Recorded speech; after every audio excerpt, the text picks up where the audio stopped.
നമസ്കാരം, മലയാളി വാർത്തയിലേക്ക് സ്വാഗതം. ഖാൻ യൂണിവേഴ്സിന്റെ കീഴിൽ ഹമാസ് നിർമ്മിച്ച വിശാലമായ ഭൂഗർഭ തുരങ്ക സമുച്ചയം കണ്ടെത്തിയതായി IDF സേന. Commando unit, Yahalom combat engineering unit, special force യൂണിറ്റുകൾ എന്നിവ ചേർന്നാണ് ഹമാസ് ബന്ദികളെ പാർപ്പിച്ചിരിക്കുന്ന ഭൂഗർഭ തുരങ്കങ്ങൾ കണ്ടെത്തിയത്.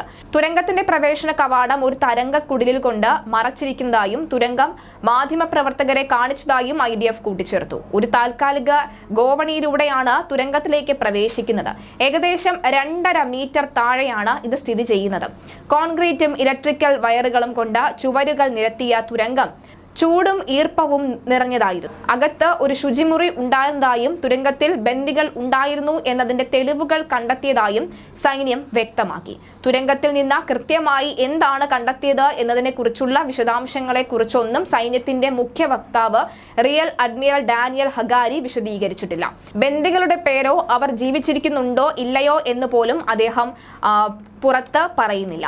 ഖാൻ യൂണിവേഴ്സിൽ ഭൂമിക്ക് മുകളിൽ താഴെയുമായി ഞങ്ങൾ നിശ്ചയദാർഢ്യത്തോടുകൂടി പ്രവർത്തിക്കുന്നത് തുടരുകയാണെന്നും സൈന്യം അവിടെ ഒരു തുരങ്കം കണ്ടെത്തിയെന്നും പറയുന്നു.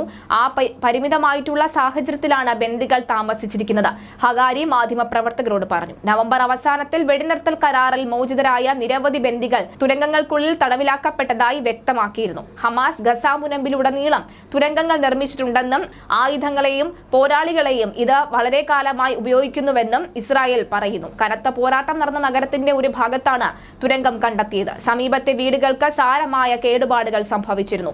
മറ്റൊരു കെട്ടിടത്തിൽ നിരവധി അപ്പാർട്ട്മെന്റുകളും ഭിത്തികൾ പൊട്ടിത്തെറിച്ചതായും കാണപ്പെടുന്നുണ്ട്. സ്ഫോടക വസ്തുക്കൾക്കായി തിരച്ചിൽ നടത്തുന്ന ഇസ്രായേലി ബുൾഡോസറുകളെ കൊണ്ട് പ്രദേശം നിറഞ്ഞിരുന്നു. ഒരു ഒഴിഞ്ഞ സ്കൂളിൽ പുറത്ത് ഒരു ടാങ്ക് പാർക്ക് ചെയ്തിരുന്നു.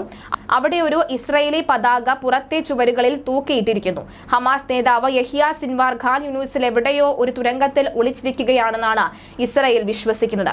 ഖാൻ യൂണിവേഴ്സിലും ഗസയുടെ സെൻട്രൽ മഗാസി മേഖലയിലും കഴിഞ്ഞ ദിവസം 150-ലധികം ഹമാസ് ലക്ഷ്യസ്ഥാനങ്ങൾ ആക്രമിക്കപ്പെട്ടുവെന്ന് IDF ബുധനാഴ്ച പറഞ്ഞതിന് പിന്നാലെയാണ് തുരങ്കത്തിനെ കുറിച്ചുള്ള വെളിപ്പെടുത്തൽ. തുരങ്കം കുഴിക്കുന്നതിനും എയർ വെന്റിലേഷൻ സംവിധാനങ്ങൾ, വൈദ്യുത വിതരണം, പ്ലംബിംഗ് എന്നിവ സജ്ജീകരിക്കുന്നതിനുമായും ദശലക്ഷക്കണക്കിന് ഷെല്ലുകൾ ഹമാസ് ചെലവഴിച്ചതായാണ് നിഗമനം.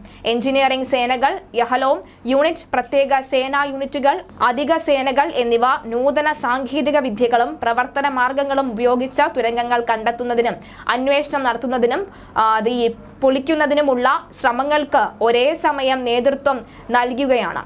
സെൻട്രൽ ഗസയിൽ IDF സൈനികർ ഈ നീക്കത്തിനിടെ പ്രദേശത്തെ ആക്രമണം നടത്തി നിരവധി ഭീകരരെ കൊലപ്പെടുത്തിയതായും IDF വക്താവ് യൂണിറ്റ് റിപ്പോർട്ട് ചെയ്തു. തുരങ്കത്തിൽ നിന്ന് പുറത്തു കടക്കുന്ന 3 ഭീകരർ AK-47 ആയുധങ്ങൾ ഉപയോഗിച്ചിരുന്നു. ഖാൻ യൂണിവേഴ്സിലെ മറ്റൊരു ഓപ്പറേഷനിൽ IDF സൈനികർക്ക് നേരെ തൊടുത്തുവിട്ട ടാങ്ക് വിരുദ്ധ മിസൈലുകളെ തുടർന്ന് തീവ്രവാദ അടിസ്ഥാന സൗകര്യങ്ങൾ സൈന്യം തകർത്തു.